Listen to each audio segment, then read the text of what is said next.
Hey guys, Slave Woolfio here with an expensive 20 plus exalt Storm Burst build. Big damage, good life, easy to play, uber elder viable. This is completely unnecessarily expensive and the damage can be achieved with different cheaper items. And in fact, I'm not even min-maxed on this build. But since the league is basically ending in just a couple days, I wanted to blow up all of my currency.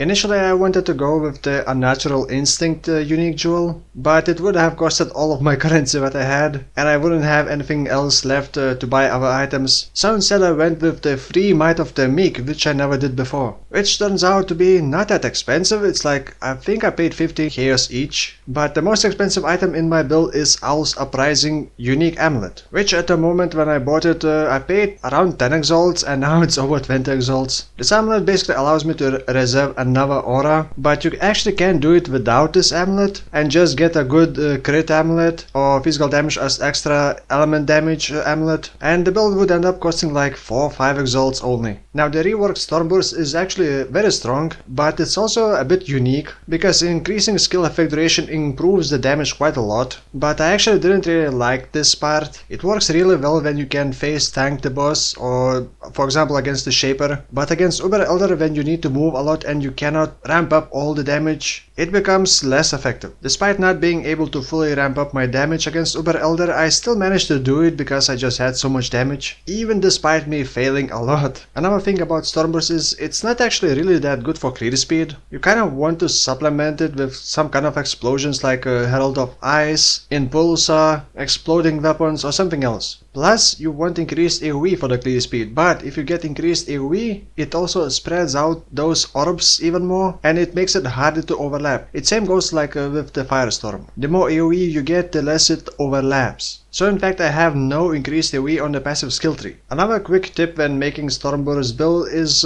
you want skill effect duration to match 0.4 seconds steps. Just to clarify, if you read the last line on Storm Burst, it says exploding orbs deal 75% of skill damage for each 0.4 seconds of remaining duration. So for example, either 2 seconds or 2.4 seconds or 2.8 seconds or 3.2 seconds and so on. In my case I got 2.4 seconds breakpoint. And I know people even using skill effect duration support gem. But like I said, I really didn't like this kind of playstyle. I mean, I do like the overall playstyle, but I don't like fighting big bosses which require you to move a lot with this skill. So if I were to make this again, I would probably not focus on so much on skill effect duration and just get more cast speed. By the way, this is Scion, Necromancer, Assassin. And the reason is Necromancer gives skill effect duration, Assassin gives a bit more crit, and of course Scion is very easy to get free Might of the Meeks. I'm gonna talk about Might of the Meeks a bit later when I talk about passive skill tree, but for now, just quickly go over my items. And as always, you can check video description for path of building import code to see full build. So besides Owl's Uprising amulet, I'm also using Crown of the Tyrant helmet, which also costed 3 exalts, but you can replace it with, I believe, Shaped helmet and get some physical or fire damage to spells. But Crown of the Tyrant does give quite a lot of damage and decent amount of life. Now, because I am using Crown of the Tyrant and I cannot have a Pseudo 5 or Pseudo 6 link helmet, I decided to go with the Pseudo 5 link weapon. I crafted this dagger in some previous build. It has a lot of crit chance for spells, more spell damage and crit strike support. So it's like a Pseudo 5 link. And inside it I am using Orb of Storms as a Pseudo 5 link, and Orb of Storms actually does pretty decent damage, especially if you are casting Storm Burst inside the AoE of Orb of Storm. Now my body armor is very ordinary, I guess. It does have a lot of life, but other than that, nothing special, and it could be even better. Plus active skill gems or with Arcane Surge. Then I got my favorite gloves, Fenumus Weave, Shield, Harbinger Shield, the Uncharted Will, increases the channeling skill damage, and summons the Harbinger of Focus. Harbinger of Focus buff gives you damage mitigation basically. It's only 4 seconds and it cannot be increased with skill effect duration, and it has 6-second cooldown. So the shield could be different, like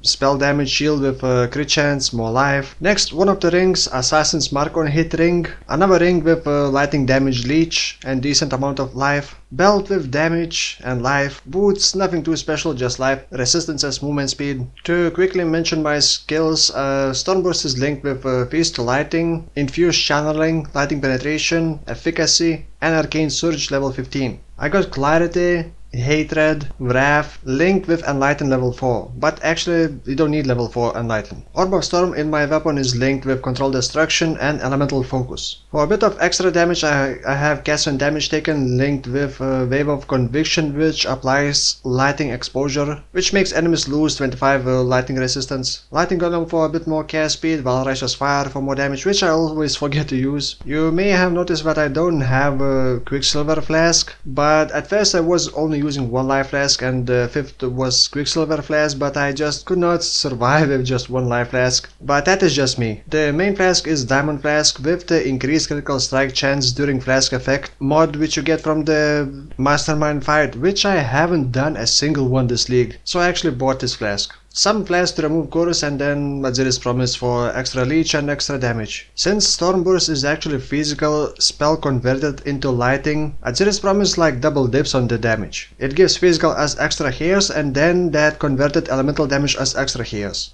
Now let's hop into the passive skill tree. So, Free Might of the Meek.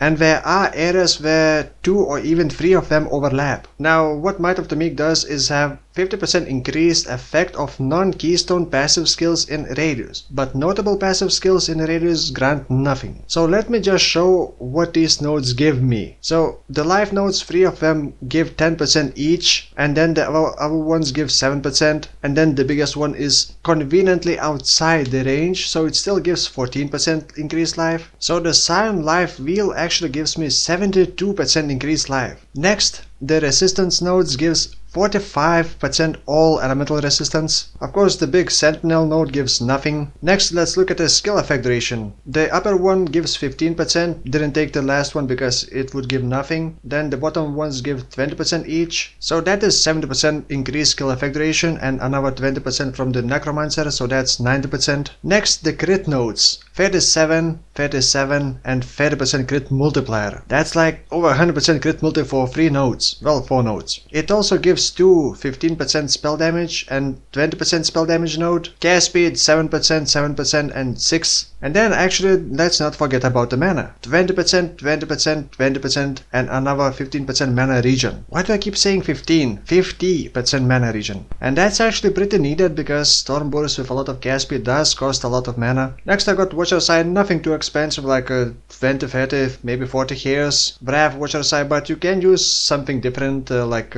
Hatred or Zealotry. Other jewels are a lot of flat life, physical or lighting damage to spells, crit multi, crit chance. By the way, this is level 8 and 9. I am going for another power charge, but I think it's not really worth it, so I would rather take the jewel socket up here. Unless you really don't have a very good crit chance weapon, then you may still want to get another power charge. Another thing to note is I took Singular Focus and nodes before that. This is for channeling skills, and Singular Focus gives me some physical damage mitigation while channeling. So in some cases, if I don't have dangerous map modes, I can face tank Minotaur, I can face tank Chimera, but it's not really advised. Next, because this is Scion Necromancer and that gives some minion damage, I decided to go with the Spiritual Aid as well to get the benefit from that. If you got points to spare, taking Holy Dominion near the Templar area is also pretty good. Oh, actually one last thing, when I was leveling, I actually took the Path of the Shadow as soon as possible before taking Necromancer node. That allowed me to connect to the Shadow starting area and get well, cast speed, life and a bit more crit chance nodes. Also, a quick note, a much simpler way to make this build is to go Trickster, not use Might of the Meeks at all. You would have much better cast speed, you would still get skill effect duration, you would still be able to generate power charges while channeling, and frenzy charges as well, but that is of course only on kill. And if you go live ES Hybrid Trickster, you can make it even more tankier, because you can add Energy Leech, which also gives damage, while also having Life Leech from lighting damage. But personally, I have made so many Tricksters this league, I didn't really want to make yet another one. And that is pretty much all. And this is my last build of Synthesis League. I have not decided my started build for Legion League. I'm still waiting for the patch notes before deciding on my build, but I really want to do the SRS Minion Instability build with the new amulet, or something with zombies and the new gloves, and of course some melee builds. So that's gonna be all. Thank you for watching and I'll see you soon.